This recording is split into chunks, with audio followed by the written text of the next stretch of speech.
Больше половины Гагры мужского пола погибло. Мирное население.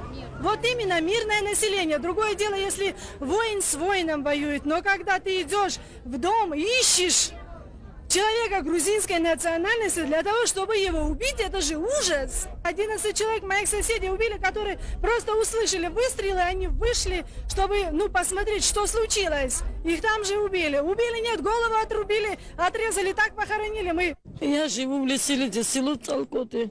У меня остались 3 дети. Муж прямо в доме застрелили его. Дом сгорел, ничего у нас не осталось. У нас там жить нельзя было, они выгоняли нас, и вот как нас здесь находимся, вот ничего не имеем, ничего, ни дом, ни одежды, ни деньги, ничего у нас нет. Ни одного грузинского дома нету, все сожгли. Грузинам здесь не жить, сказали. Я выходила, он мне паспорт дал, сказал, что все, запомни, говорит, у тебя назад дороги нет. А я их лечила всех. Мир еще не понял, что такие типы, как Ардзимба, уничтожают и свою нацию, уничтожают и большую нацию.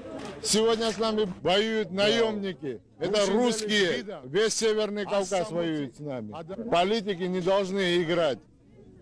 Политики должны видеть, что творится с народом. Участвуют чеченцы и казаки. Русским помогают технике и во всем. Можете выйти на море, посмотреть, там военный катер стоит, контролирует нас. Если мы что-нибудь предпримем, они нас будут бомбить. Когда-нибудь видели, грузины воевали в Россию? Никогда. А почему мешается здесь Россия? Все, хоть один человек остается, всегда будет защищать свою родину. Я, например, до смерти буду бороться. Чтобы выжить, чтобы не оказаться среди расстрелянных, заживо похороненных, замученных и истерзанных, более 50 тысяч жителей грузинской национальности покидают родной очаг и спасают